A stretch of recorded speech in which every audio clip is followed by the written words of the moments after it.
नमस्कार मित्रों, मेरे स्पिरिचुअल कनेक्ट पर आप सभी लोगों का हार्दिक अभिनंदन है। मित्रों, आज मैं आप लोगों को भगवान के प्रसाद की महिमा के बारे में बताने वाली मित्रों कि भगवान के प्रसाद की महिमा क्या हो सकती है। और इस प्रसाद की महिमा को मित्रों आप ज़्यादा से ज़्यादा लोगों को तक यदि पहुंचाते हैं तो आपको भी भगवान के प्रसाद की कृपा तो मिलेगी। भगवान के नाम के प्रचार प्रसार के लिए आपको भी उनका कृपा भाजन बनना पड़ेगा, कृपा पात्र बनेंगे। और संत निष्ठा, भगवत प्रसाद की निष्ठा क्या हो सकती है ये लोग जानेंगे ना, तो अपने आप लोगों को आशीर्वाद मिलेगा। तो ये चीज़ समझिए। तो इसीलिए एक अनुरोध है आप लोगों से कि मेरे इस स्पिरिचुअल कनेक्ट को आप लोगों ने यदि सब्सक्राइब ना किया हो तो सब्सक्राइब कर लीजिए और ज़्यादा से ज़्यादा लोगों को शेयर कीजिए। तो चलिए हम लोग शुरू करते हैं।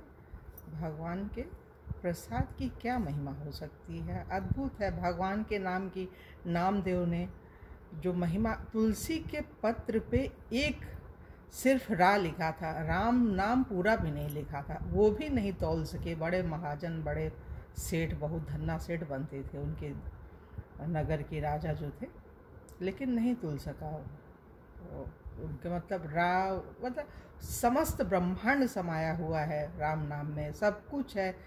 राम न सके राम गुण गाए। अपने नाम की जो महिमा है ना, वो राम भी नहीं बता सकते हैं।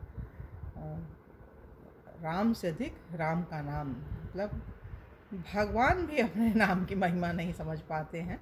वो भगवान हनुमान ने पूछा था ना उनसे कि प्रभु, अगर आप जिसको छोड़ेंगे तो वो कैसे तर पाएगा। वो राम लिख करके वो करते थे। उन्होंने देखा कि हमारे नाम के पत्थर तरते हैं भगवान राम ने, तो चलो मैं भी राम लिख करके पत्थर डालता हूँ जल में, तो पत्थर डूब जाते थे। तो भगवान ने कहा था, तो इस राम को, मतलब कोई भी भगवान अपने नाम की महिमा नहीं जान सकते हैं। और जो भगवान होते हैं उन्हें महिमा जानने की ज़रूरत भी नहीं है। वो उनका तो बनाया सब कुछ है, वो क्या महिमा जानेंगे। वो तो अद्भुत होते हैं, भगवान ही है, सब बनाया हुआ है, तो उनके बारे में क्या बोल सकते हैं मित्रों। लेकिन फिर भी एक सर्वसाधारण को ज्ञान तो होना ही चाहिए कि भगवान के प्रसाद की क्या विशेषता हो सकती है। तो चलिए हम लोग शुरू करते हैं। भगवान को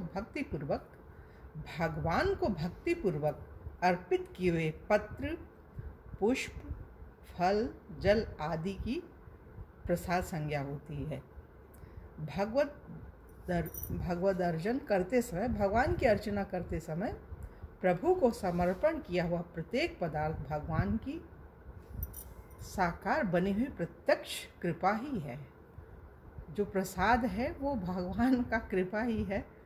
हम सामान्य व्यक्तियों पे, संतों, किसी पे भी है, किसी भी व्यक्ति के ऊपर, पापी से पापी व्यक्ति तर जाता है भगवान के नाम को गाकर, और उनका प्रसाद लेकर के पापी भी व्यक्ति तर जाता है। ये प्रसाद की महिमा भगवान का जो शिव महापुराण है उसमें भी मिल जाएगा मित्रों, आप लोग अगर इसको पढ़ेंगे। इसी दृढ़ भावना से उसका ग्रहण सेवन करना चाहिए। प्रसादो अनुग्रह प्रसादस्तु प्रसन्नता, प्रसन्नस्य भाव प्रसाद आदि का यही तात्विक अर्थ है कि क्योंकि भगवत प्रसाद स्वयं भगवत रूप ही होता है। मतलब भगवान के प्रसाद और भगवान में कोई भेद नहीं बताया है। जैसे भगवान का दर्शन, स्पर्श आदि महामंगलकारी है, वैसे ही प्रसाद भी। परम वैष्णव संत श्री भगवत रसिक जी महाराज कहते हैं, यह दिव्य प्रसाद प्रिया प्रिय को दर्शत ही मन मोद बढ़ावत। सुनिए, यह दिव्य प्रसाद प्रिया प्रिय को दर्शत ही मन मोद बढ़ावत, परसत पाप हरत ही हो को। दर्शत ही मन मोद बढ़ावत, परसत पाप हरत ही को। पावत परम प्रेम उपजावत, भूलवत भाव पुरुष तिय को। भगवत रसिक भावतो भूषण तिह क्षण होत युगल जिय को। वृंदावन के परम रसिक संत श्री हरिराम व्यास जी महाराज की तो भगवत प्रसाद के प्रति अद्भुत निष्ठा थी। वे कहते हैं, हमारी जीवन मूरी प्रसाद, हमारी जीवन मूरी प्रसाद, अतुलित महिमा कहत भागवत, मेटत सब प्रतिवाद। जो षट मास व्रतन कीने फल, सो एक सीध के स्वाद। दर्शन पाप नसात, खात सुख, परशत मिटत विषाद। देत लेत जो करे अनादर, मतलब इसमें अनादर, कोई प्रसाद दे रहा है कि ले रहा है, मतलब हम दे रहे हैं किसी को तो आदर पूर्वक सम्मान के साथ, और ले रहे हैं तो ससम्मान प्रसाद लें ऐसे। सो नर अधम गवाद, श्री गुरु शुक्ल प्रताप व्यास, यह रस पायो अनहाद। एक बार इसको पुनः सुनिए मित्रों।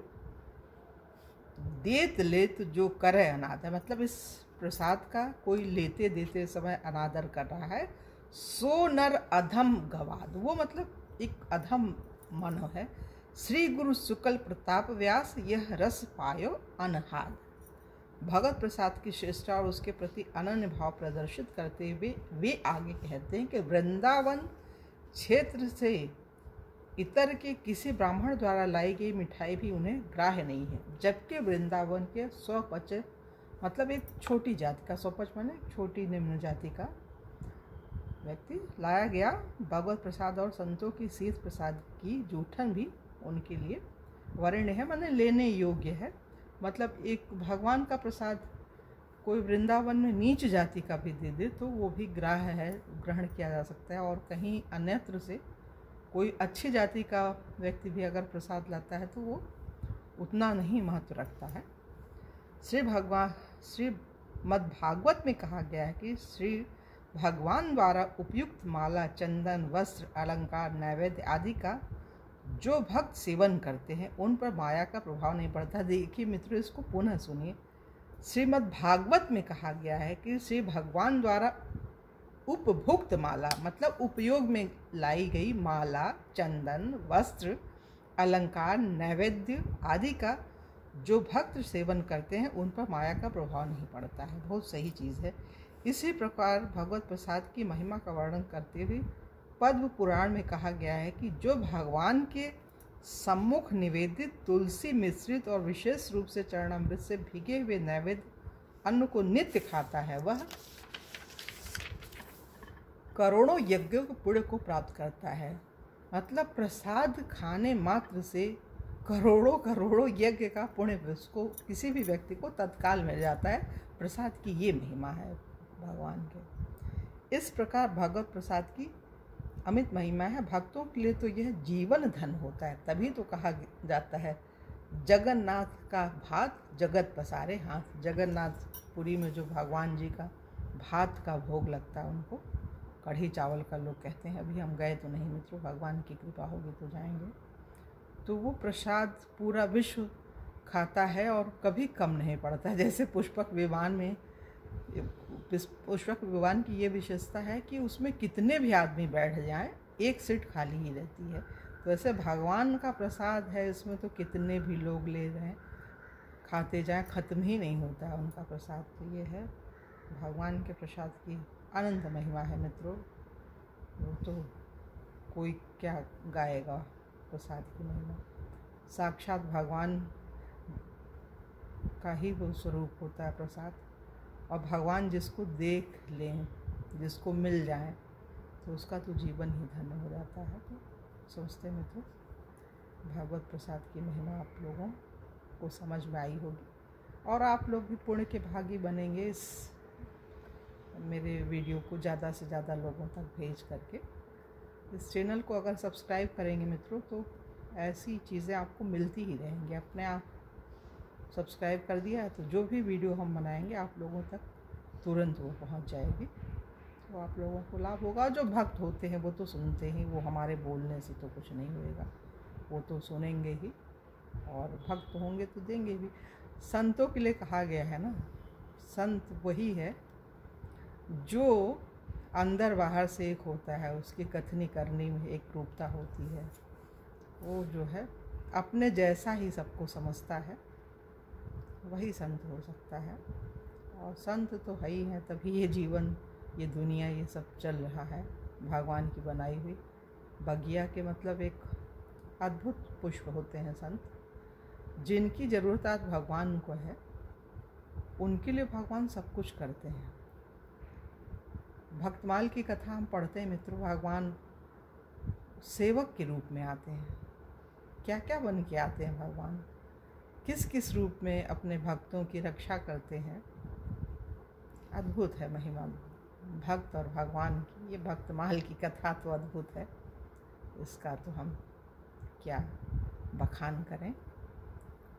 तो ये तो आप लोग सुनेंगे और पुस्तक ले आएंगे। ये भक्तमाल की पुस्तक जो है, इसको पढ़ेंगे तो भक्ति अपने आप पढ़ेगी। और प्रथम भगत संतन कर संगा,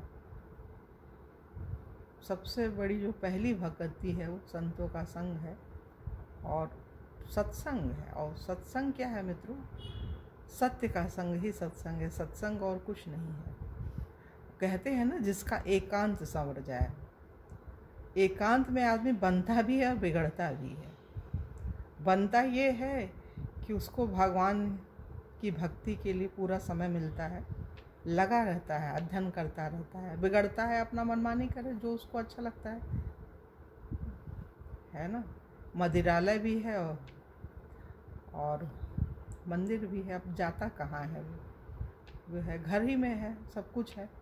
मंदिर है, पुस्तकालय भी बना सकता है, वो मदिरालय भी अपने घर को कहीं भी कुछ भी कर सकता है, जो व्यक्ति के ऊपर है।